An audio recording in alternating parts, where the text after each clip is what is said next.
अंकित एक शादी अटेंड करके अपनी कार से लौट रहे थे। उनकी कार उस समय एक सुनसान रास्ते से गुजर रही थी। रात के लगभग 11:30 बज गए थे। कार में 90s का गाना बज रहा था।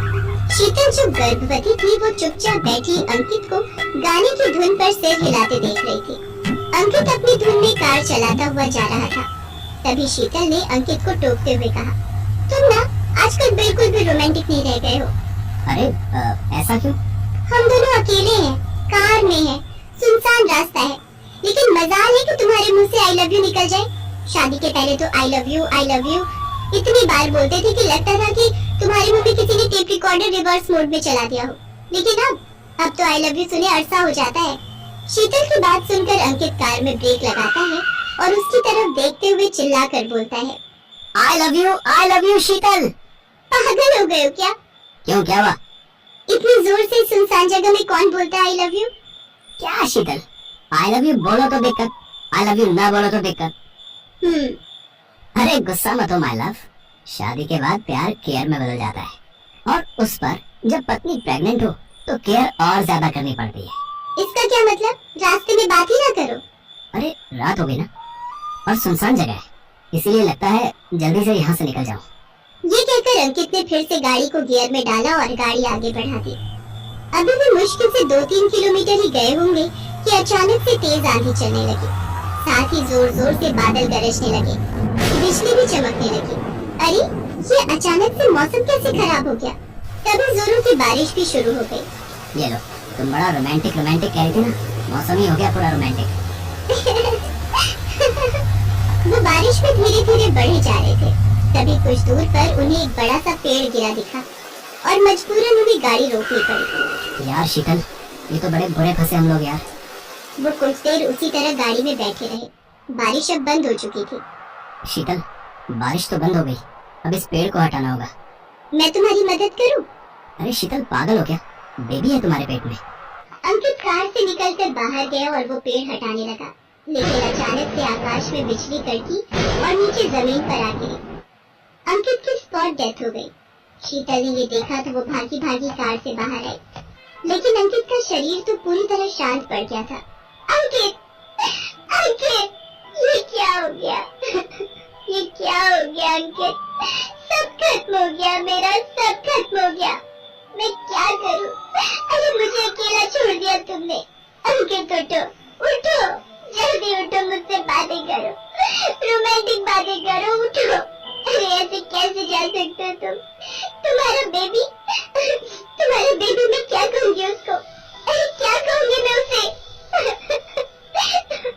काश कि अंकित शीतल की उस दर्द भरी पुकार को सुन पाता, काश कि वो उसके आंसू पोंछ पाता, लेकिन वो तो पड़ा हुआ था अचेत मुर्दा। शीतल ने किसी तरह उसकी लाश को गाड़ी में डाला, फिर पेड़ को हटाया और खुद से ड्राइव करके घर की ओर जाने लगी। वो गाड़ी तो चला रही थी, लेकिन उसके आंसू रुकने का नाम ही नहीं ले रहे थे। बारिश फिर से शुरू हो गई थी। तभी कुछ दूरी पर उसे एक बूढ़ा आदमी हाथों में लालटेन और एक डंडा लिए हुए दिखाई दिया। उसने काले कपड़े पहने हुए थे। अरे इस सुनसान जगह में ये बूढ़ा आदमी क्या कर रहा है? लगता है बारिश के कारण फंस गया है। मुझे इसकी मदद करनी होगी। शीतल ने अपनी कार उस बूढ़े आदमी के पास रोकी और कार का शीशा खोलते हुए उससे पूछा, अरे बाबा, इस सुनसान अंधेरी रात और इस बारिश में यहाँ क्या कर रहे हो? आपको कहाँ जाना है? चलिए मैं आपको छोड़ दूँ। जाना तो है बहुत दूर, लेकिन मैं ऐसे नहीं जा सकता। क्या मतलब? ऐसे नहीं जा सकता? मैं भूखा हूँ, बिना कुछ खाए मैं जा नहीं पाऊंगा। पर मेरे पास तो खाने को कुछ भी नहीं है बाबा। है, तेरे पास है, तो वो मुझे खाने को दे दे। क्या बाबा? तेरे पेट का बच्चा, वो दे दे, मुझे खाना है उसे। अरे पागल हो क्या तुम? दिमाग खराब है तुम्हारा? मैं यहाँ पहले से परेशान हूँ। मेरे पति की मौत हो गई और तुम ये बकवास कर रहे हो? बकवास नहीं, दे दे तेरा बच्चा। तभी शीतल को लगा कि उसकी कार की सीट पर कोई औरत आकर बैठी है, क्योंकि उसके कानों में उसकी चूड़ियों की आवाज आ रही थी। शीतल ने कार के शीशे में जब पीछे की सीट की ओर देखा तो उसने देखा कि एक भयानक चुड़ैल अंकित को अपनी गोद में लिए बैठी हुई है। ये देखकर शीतल के चेहरे का रंग उड़ गया।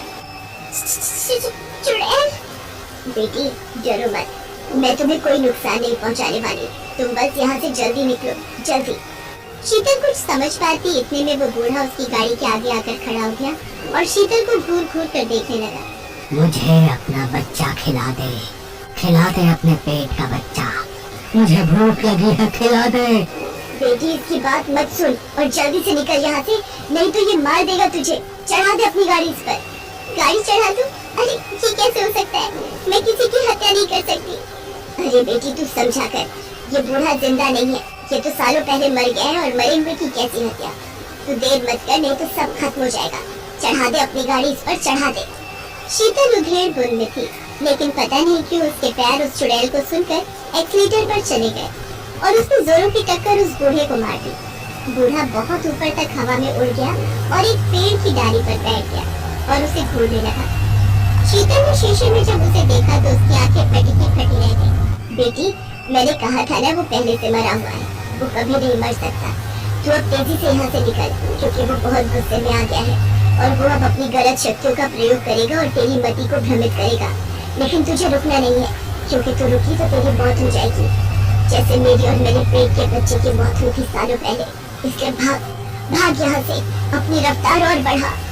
शीतल कार को भगाए जा रही थी, तभी उसने देखा कि सड़क पर कई सारे छोटे छोटे बच्चे घुटनों के बल उसकी कार की ओर चले आ रहे हैं। ये देखकर उसके हाथ पैर फूटे। ये इतने सारे बच्चे सड़क पर कैसे आ गए? वो बच्चे नहीं है, वो उस भूत का फैलाया जाल है जो तुम्हारी बुद्धि को भ्रम में डाल रहा है। तो इन पर भी चढ़ा दे अपनी गाड़ी। नहीं कर सकती, ये करना पड़ेगा, नहीं तो ये भूत अपने मंसूबों में सफल हो जाएगा। और जानती हो, जो जो रात बढ़ेगी इसकी ताकत बढ़ेगी, इसके माया का जाल और बढ़ेगा, क्योंकि ये इसका इलाका है और इसमें प्रवेश करते ही इसकी माया का जाल ताकतवर हो जाता है। इससे कुछ मत सोच और चढ़ा दे गाड़ी। और हाँ, जो जो रोशनी होगी इसकी माया खत्म भी होगी। शीतल ने कार उन पर चढ़ा दी, लेकिन जैसा कि उस चुड़ैल ने कहा था, वो सब कुछ उस भूत का फैलाया जाल था। कार की टक्कर के पहले वो सारे बच्चे गायब हो गए। उसके बाद उस बूढ़े भूत ने और भी अपना जाल फैलाया। सड़क पर अचानक एक बहुत बड़ी खाई बन गई। उसे देख शीतल फिर से डर गई। मत डर, वो खाई नहीं है, वो उस भूत का जाल है। चल निकल यहाँ से। शीतल ने अपनी गाड़ी आगे बढ़ा दी और फिर जैसा कि उस चुड़ैल ने कहा था, वो भी उस भूत का जाल ही था। शीतल की कार फिर से तेज रफ्तार में आगे बढ़ी। फिर उसने देखा कि आगे रेलवे का फाटक है और वो फाटक बंद है। उसे दूर से रेलगाड़ी भी आती हुई दिखाई दी। वो अपनी कार में ब्रेक लगाने वाली थी कि तभी, बेटी वो उसका जाल है, कोई ट्रेन नहीं आ रही है, निकल यहाँ से जल्दी। वो बूढ़ा भूत आ रहा है अपनी तेज गति से तुझे मारने, तेरे बच्चे को मारने। शीतल ने अपनी कार को आगे बढ़ा दिया। आगे जाकर रास्ते में उसे हाथियों का झुंड दिखाई दिया, लेकिन चुड़ैल ने कहा कि वो सब चक्रव्यूह है उस भूत का, उसमें फंसना मत। शीतल ने गाड़ी आगे बढ़ा दी। आगे जाकर उसे रास्ते में एक गर्भवती औरत दिखी जो सड़क किनारे खड़ी उसे गाड़ी रोकने को कह रही थी। बिल्कुल भी मत रुकना, बिल्कुल नहीं, ये जाल है, मैं फंस चुकी हूँ इस जाल में और अपना बच्चा खो चुकी हूँ, लेकिन तुझे नहीं फंसने दूंगी तुझे। शीतल गाड़ी को भगाते हुए आगे निकल गई। वो गर्भवती औरत वहाँ से गायब हो चुकी थी। शीतल तेज रफ्तार से गाड़ी चलाते हुए जा रही थी। अब दिन निकल आया था, रोशनी होने लगी थी। मैं कब तक इस तरह भागती रहूंगी? वो भूत कब तक मेरा पीछा करता रहेगा? ये पूछते हुए शीतल ने जैसे ही कार के पीछे देखा तो वो चौंक गई, क्योंकि कार के पीछे तो कोई चुड़ैल थी नहीं। उल्टा अंकित उसे घूर घूर कर देख रहा था। ओए, इतना घूर क्यों रही है? बहुत देर सो गया क्या मैं? इतनी देर से तू गाड़ी चला रही है। शीतल अब भी आंखें फाड़े अंकित को देख रही थी। अंकित तुम जिंदा हो? कहीं ये भी तो उस भूत का कोई जाल नहीं? जिंदा हो मतलब? भूत का जाल? और क्या हो गया तुझे? हैं? ये सब क्या बड़बड़ा रही है? लगता है कुछ ज्यादा ही कार चला ली तूने। शीतल अंकित को अभी घूर घूर कर देख रही थी और उस चुड़ैल की बातों को याद कर रही थी, जब उसने कहा था कि सवेरा होते ही उस भूत का जाल समाप्त हो जाएगा। इसका मतलब अंकित की मौत भी उस बूढ़े भूत का एक जाल ही थी। हे भगवान, तेरा लाख लाख शुक्रिया। और शुक्रिया उस रखवाली चुड़ैल का जिसने मेरे परिवार को बिखरने से बचा लिया। इस घटना को आज कई साल बीत गए हैं, लेकिन शीतल जब भी उस घटना को याद करती है तो